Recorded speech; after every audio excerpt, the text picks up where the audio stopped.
So why are minimum wage workers paying lower taxes than billionaires? Because the precious government that you love so much is heavily influenced by the billionaires you hate so much, which is ironic since you believe that it should be this very government that's heavily influenced by billionaires, who are holding those same billionaires in check and not, we as consumers.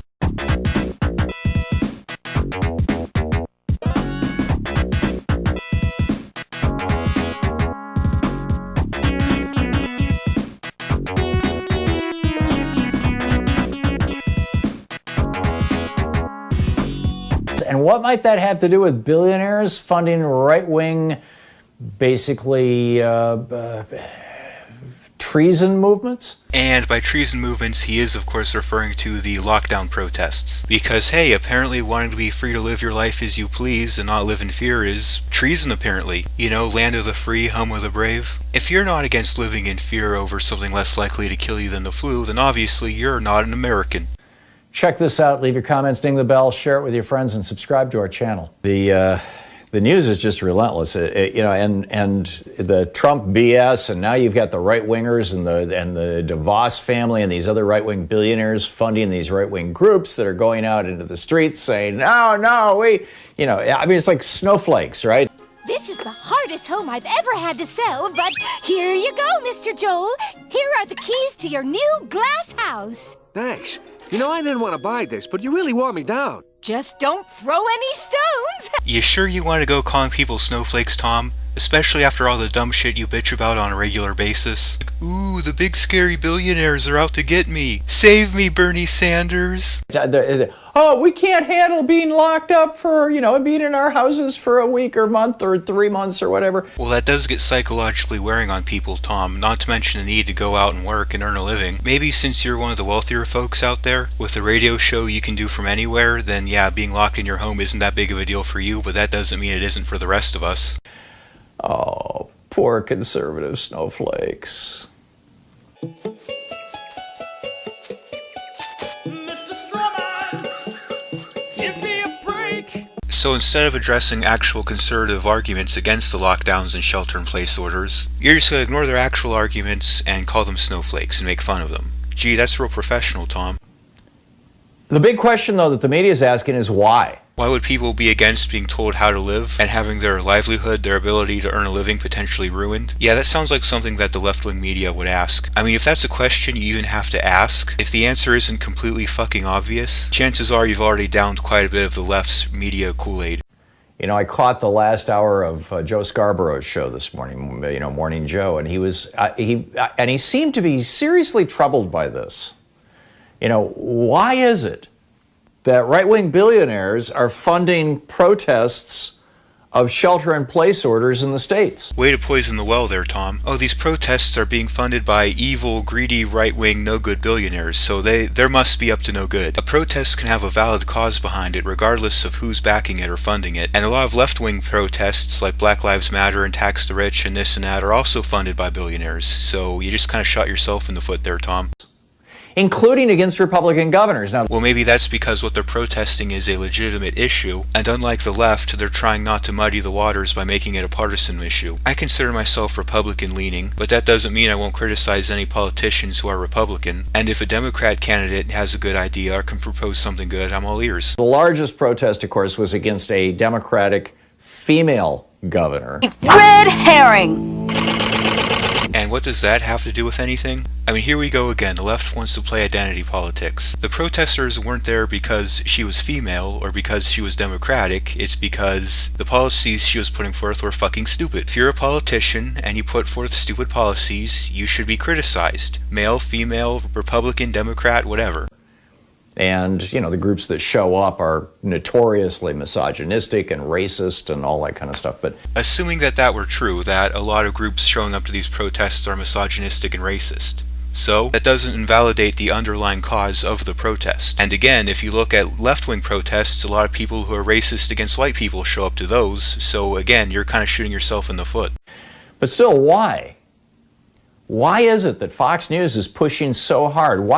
To reopen the economy? Why would Rupert Murdoch or Lachlan Murdoch the billionaire owners of Fox News be pushing this so hard? Because they're not bought out and influenced by the left, unlike a lot of other news sources. They're actually taking into consideration the impact these lockdowns will have on our economy and our businesses. They actually care about the plight of the lower middle class, unlike the left, who just use them as political fodder. That's not to say that Fox News is an example of completely fair and unbiased journalism. Trust me, Fox News has quite a few problems of its own, but at the very least, they're a lot less biased than a lot of left-wing sources like CNN and MSNBC.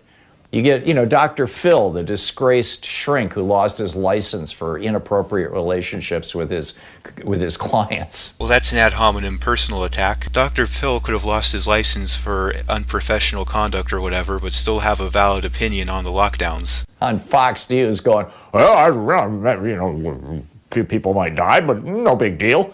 I mean, literally not saying that, but the effect of it. Why is it that these TV doctor pundits over on Fox News are saying that, 2 or 3% of the population dies, that's acceptable? They're not saying that's acceptable. They're saying that a larger percentage of people will die if we implement these lockdowns instead of just letting people live their life, get exposed to the virus, and build up an immunity. When Dr. Oz said that, there was all this blowback, and he came back and he said, because he was talking about the children can go back to school, and he came back and he said, well, 2 or 3% of the kids aren't going to die. That's correct, because children are younger and have stronger immune systems. They're much quicker to build up an immunity to diseases. And it's not just children, like even teens and young adults are pretty much safe from this virus. No, probably not. It'll probably be, a tenth of 1%. Instead, they'll take the disease home to their parents and their grandparents, and 2% of their parents are going to die, and 20% of their grandparents are going to die. Well, even elderly people aren't entirely SOL. If you look at all of the confirmed deaths from coronavirus, a lot of these patients had pre-existing conditions at the time of their death. That is to say, even if you are old, if you don't have some sort of pre-existing condition that's already weakening your immune system, chances are you're still going to be good. Why are these people saying this? Why are they doing this?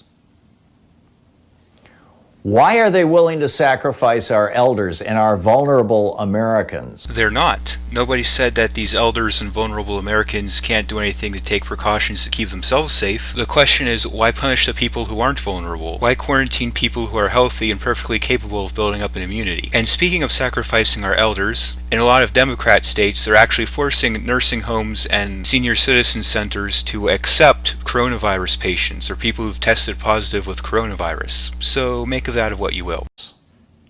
Over 35% of Americans are obese. That is the, outside of being elderly, being, in a nursing home basically, that is the largest risk group right now. Overweight and hypertension and diabetic. That is the largest risk group. So inactivity, stress, and poor diet. All the things that are caused by these lockdowns. So according to Thom here, the best way to deal with the coronavirus is to contribute to things that make people more vulnerable. Brilliant logic. That's not just old people. That's 39% of Americans. The old people are only 16% of Americans. So if a majority of Americans who are most vulnerable to this virus are most vulnerable because of obesity and poor health, then to me it seems like the solution would be to encourage healthier practices. Instead of forcing people to stay inside, we should encouraging people to go out and be active. Having people cooped up inside all day while they're losing money, all that does is induce stress. And I can tell you from experience that stressed out people don't exactly go for the healthiest food. Why is it that they're willing to sacrifice these people? Again, we're not asking to sacrifice them. There's nothing saying that they can't take precautions to keep themselves safe. What the left wants to do is force the overwhelming majority of us who are healthy and in good position to build up an immunity to basically sacrifice our well-being and the economy because the people who are most vulnerable, for whatever reason, can't take simple precautions to keep themselves safe. Is it possible that the reason that these right-wing billionaires are pushing these efforts is because any more stimulus packages are going to drive the national debt up to the point where even Republicans are going to have to agree that it's time to raise taxes on billionaires? I suppose that's possible, but some other possible reasons are their business is in jeopardy, their livelihood, their ability to support their family, and they understand that you can't shut down an entire economy for months at a time and expect things to go back to normal just by throwing enough money at it. I mean, I can't come up with a more direct and simple answer than that. Well, of course you can't. Since your brain is super left-wing, you're obviously only going to see the answer that's most in line with what you want people to believe, as opposed to taking a more nuanced and neutral approach that takes into account the economy, the effect this will have long-term, and the middle and lower classes that you love to white knight so much. Why else would they not care about public health? Whoever said they didn't care about public health? This is a common strategy used by authoritarians. They paint the situation whereas, if you're against my particular specific solution to this problem, you must be apathetic toward the problem. You know, Tom, consider the possibility that maybe there are other ways to deal with the public health issue. I mean, heck, even Klinsky admitted that the lockdowns aren't the best way to deal with the virus. Why would they put the economy above public health? Because those aren't necessary trade-offs. As a matter of fact, you could make the argument that a strong economy is needed for public health. Look at third world countries with shitty economies. Look at how good their healthcare system is, their water purification, their sanitation, their sewage treatment, all of that. That's another thing these lockdowns are going to do. Since there's less economic activity, there's less money moving through the economy, there's going to be less investment in public health. There's going to be less money to fund medicine and to fund public health infrastructure like water and sewer. Well, I think it's fairly obvious. If this country, every month that this country is shut down is going to require about $2 trillion of stimulus to keep us going. And what's the plan when the well runs dry, Tom? Because what you have to keep in mind about stimuluses is that they don't actually create additional wealth or additional resources. They simply reorganize the distribution of wealth that's already there. The problem with this type of system is that it's unsustainable, simply because it's not producing any additional wealth. And while these individuals that the left wants to go after to obtain this wealth may be particularly wealthy, their coffers still aren't infinite. If what you're doing is consuming more resources than it produces, it can't be done indefinitely. That's why even if you are on board with taxing the rich to pay out these stimuluses, there still needs to be some sort of plan in place to open the economy back up. It's just that simple.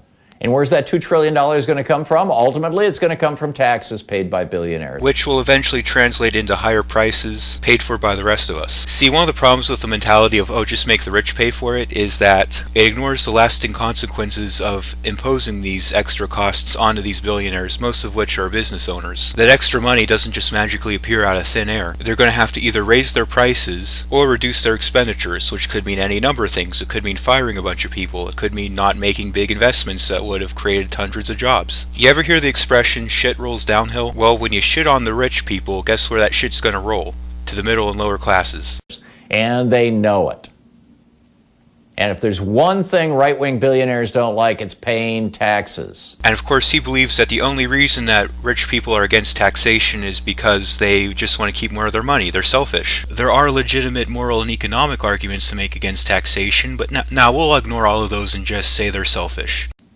You know, over the years, they got LBJ to drop the top tax rate from 91% down to 74%, and then they got Reagan to drop it all the way down to 25%. And what followed after each of those was an economic boom in which business investment went up and unemployment went down. When business owners get to keep more of their money, they invest more money back into their business. It's that simple. It's down now. A lot of them are paying 22%. You know, billionaires pay less in taxes than do working people on the bottom half of the wage scale. Working people making $8 an hour pay more in taxes than billionaires in America. Well, I do agree that our tax system needs to be reformed to make it more fair and even. I feel this kind of misses the point. Even if it was primarily the wealthy rather than the lower and middle classes who are paying most of the taxes, that still wouldn't change the simple fact that stimulus is an unsustainable system. You can't just rearrange wealth expecting to create more of it. That's the underlying problem. The system cannot be run indefinitely regardless of who you make pay for it. And the billionaires want to keep it that way. So do you think tax dodging would increase or decrease if the wealthy were forced to pay more in taxes? The left seems to like to assume that if we raise taxes on the rich are just going to sit there and pay for it, that they're not going to try and find ways around it, like exploiting some kind of tax loophole or stashing their money overseas. Like, Thom thinks this is a problem now, but it's not likely to get any better if you make the taxes higher. I don't know. Do you have an answer to why they are doing this? Well, I have several answers, Tom. There's the fact that what the state governments are doing is fundamentally immoral. It violates the non-aggression principle to use force and violence to tell people how to live, how they can run their lives, run their businesses, earn a living, etc. Even putting the morality of it aside, a lot of these are on legal, dubious grounds. Like, I looked through the state constitution in Maryland, and it doesn't say anything about forcing businesses to close. In fact, I even looked at the constitutions of several other states around me. I looked at their emergency powers clause. Again, they were very limited in scope. It didn't give this governor carte blanche to just shut down everything and force this and threaten that. And again, this is probably the biggest reason that stimulus is unsustainable. It does not create wealth, it just spreads wealth around. Here's what happens when people get these stimulus checks. They think, oh boy, I just got a bunch of money from the government, time to go out and spend it. And when you do, you find out A, there's nowhere really to go because a lot of the businesses are shut down, and B, the businesses that aren't shut down are either struggling, raising their prices, or their products and services are less available than they would be ordinarily. This is because with everyone sitting on their ass at home not doing anything, there's no productivity going on in the economy. There's no way to provide the goods and resources that are being purchased with that stimulus money. See, you can be a billionaire, but if the economy isn't being productive, then what you have are basically stacks of worthless paper. You know, I think follow the money is, you know, the advice that Mark Felt, Deep Throat, gave to Woodward and Bernstein is always it's always good advice. Follow the friggin' money. Well, if it's such good advice, Tom, why aren't you taking it? Why aren't you following the money? Why don't you actually take a careful look at how the economy and the markets are being impacted by this and how it could potentially impact people's lives, instead of just assuming that the wealthy are some bottomless money pit and taxing them as our answer? Also, I love how Tom only points out when right-wing special interest groups are being funded by billionaires. Black Lives Matter, the leftist media, CNN, the people in favor of lockdowns, yet none of them are getting any special funding or special treatment from the wealthy at all. You know who doesn't get special treatment from the wealthy? Me. This show is 100% self-funded. If you enjoy my content, however, you can aid in its production, and you don't have to be a billionaire. Any meager amount you're willing to part with, I will greatly appreciate. So links to Patreon and PayPal will be in the description. Until next time, this has been Philosophossum, wishing everyone to stay safe and healthy during these difficult times, and making stupidity play dead. Have a good one.